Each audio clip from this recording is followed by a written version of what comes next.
Resolution, you gonna do it? Resolution number 4. Resolution to subpoena financial records, CPC.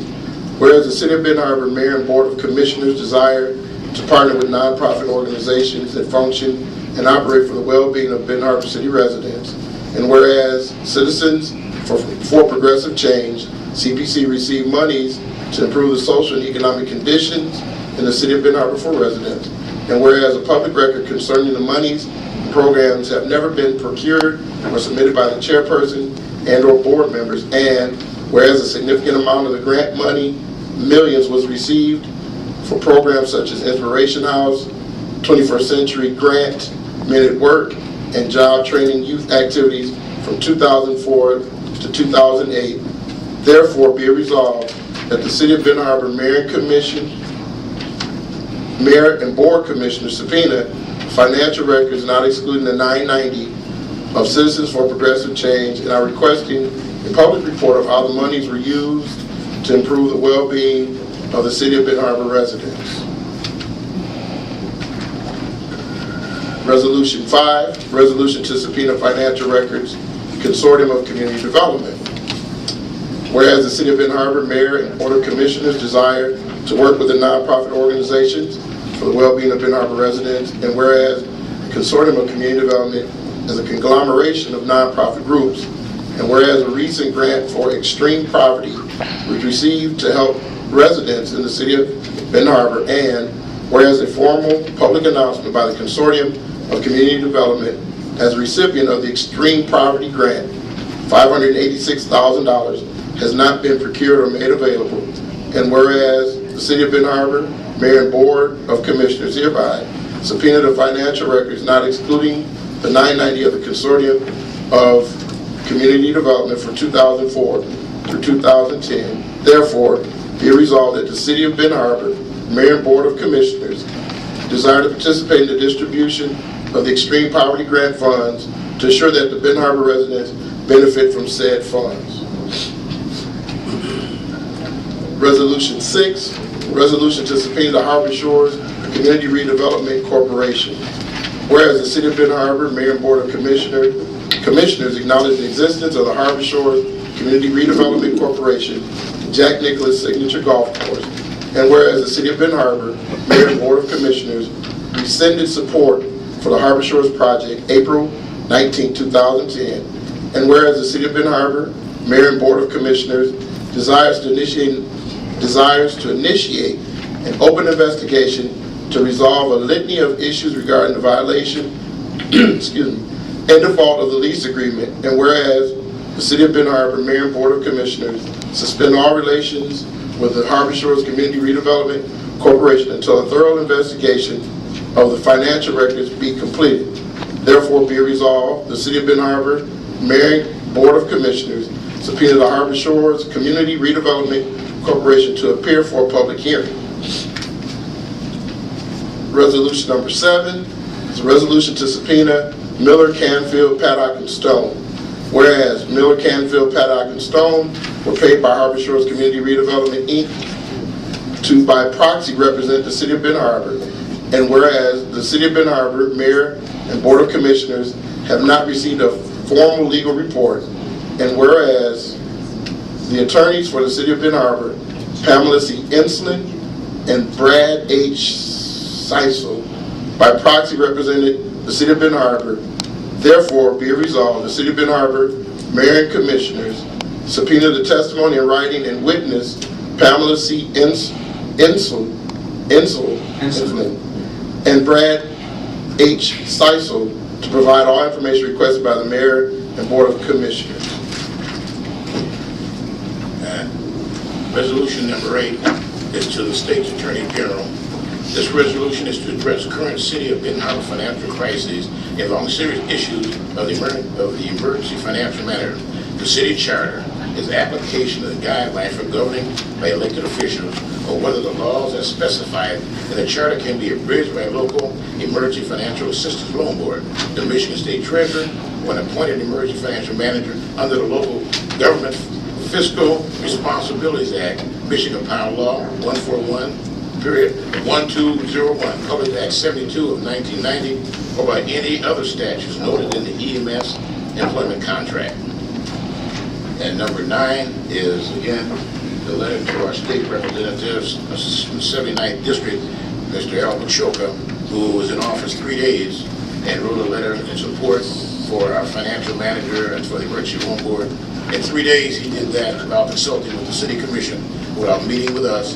Therefore, I am writing a written letter, a response, and as one of the resolution coming for the entire body to know that it's time now, time out for game playing. It's time we're working very diligently, this council is, to work with others, our partners, but we cannot have them. Well, what they're trying to do is vilify the city council in its role as governing. And we can't allow that because this elected body had made awesome strides for development prior to the EMF coming on board.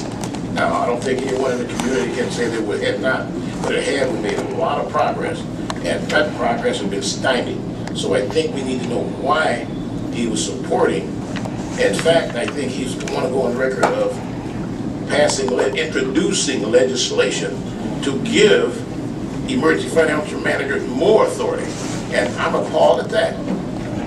We've had, I'm sure everyone here read the newspaper. They talked about every city that had one in this state, and none of them have been successful. So how in the world can you tell me that you want to give them more authority to do more damage? I mean, it don't make good sense. You don't have to be a rocket scientist to understand that that's wrong. It don't make good sense, ladies and gentlemen. And that's the bulk of the resolutions. The chair will entertain a motion to approve. So moved. Is there support? Support. The move is support. Madam, now we have questions from the council. Do you have any questions, comments on the resolutions? Thank you, Your Honorable Mayor. On number 2, which I don't really have a problem with, I just would like to see it vetted through committee, which is the proper committee is legislative for that. And did that go to the airport? The airport board that went before committee? Yeah. Yes, it did. All right, thank you. I stand. Then, number 4, Your Honorable Mayor, with all due respect, we have attempted to get information from these entities who have got grant money off of the backs of poverty. And when you start reading down the list, you see why certain individuals do what they do. When it came to the takeover, when it came to different measures, we have seen, and just for instance, 2008, where the Citizens for Progressive Change took in $1.9 million. 2007 took in $293,000. And to look at what was given and what was used in administration is appalling. We see that they're trying to build a new house for the homeless on Empire, but the records show they tried the same thing on Broadway and it lost funding. And we show here in 2 years, this house got over $213,000 from the Citizens for Progressive Change. We move forward to this year, the past year, 2000, and I believe it is 2008. 2008, the Consortium of Development received $2.2 million. And it was given to create an environment where Southwestern Michigan residents view differences among themselves as strengths. Enough said on that. Last but not least, Your Honorable Mayor, on the letter to Mr. Pashoka, I stand in total support. I spoke to Mr. Pashoka today and asked the question, why are you so, the word is hell-bent, on giving an EFM more power when the city of Benton Harbor, from the last census, the average income median is $8,000. And some say it was $7,500. But the actual document was $8,000. But then Mr. Pashoka proceeds to tell me that Benton Harbor, the city, is the second highest taxed in the state of Michigan. There's no problem here. Yeah, they pay the bills. You're the poorest in the city, and you're the second highest taxed in the city. The state, I'm sorry, in the state. You're the second highest taxed in the state. You're the poorest in the state. But you need more legislation to improve poverty. Since these non-for-profits have been here, the city of Benton Harbor has averaged a decline of $1,000 a year for household income. From 2002, when it was $18,000 in the average household, to present when it's $8,000, and you're saying the city government is the problem. So I had to talk to Mr. Pashoka, and I guess he doesn't like tongue lashing. But I had to reason with this, because anytime you want to give more authority to an emergency financial manager, and yet you're talking nothing about improving the living conditions for the citizens, there's a problem. What are we really standing for when we're fighting to get books right, but yet we're not fighting to get the houses that are in foreclosure off the tax roll? What are we fighting for? We're saying this is the best place to live, but as I look today online, Benton Harbor is ranked the 13th worst city to live in the United States of America. But everything is okay. We coming back. Oh, yeah. You coming back off $8,000 with no jobs in the view. Foreclosure, we're highest in the county, but we're coming back. Who's coming back? Education has dropped dramatically. Who's coming back? But yet, we're the poorest in the state, and yet we're paying the average margin for emergency financial manager. So I called another rep, and I'm about to be done, Mayor. I thank you for your time. I called another House of Rep from the state, who happens to be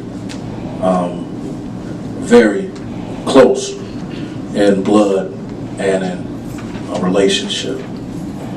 And what he told me is this: you find out who supported the candidate when they make their first move. And we're seeing who supported the candidate because his first move said, let's give them more authority. So this is nothing but modern day slavery. When I'm not concerned about your well-being. As we know it right now, a lot of people right now don't have insurance. That's true. Who's seeing them? Man died outside, knew him personally. Corner of Broadway and Empire. Died in the backyard, didn't have a place to go, homeless. But who's prospering? But Upton is against health care. Who are we fooling? So I'm done by saying this, Your Honorable Man. I said it last week again. This next election is going to be so big that the city of Benton Harbor really is not ready for what's going to happen.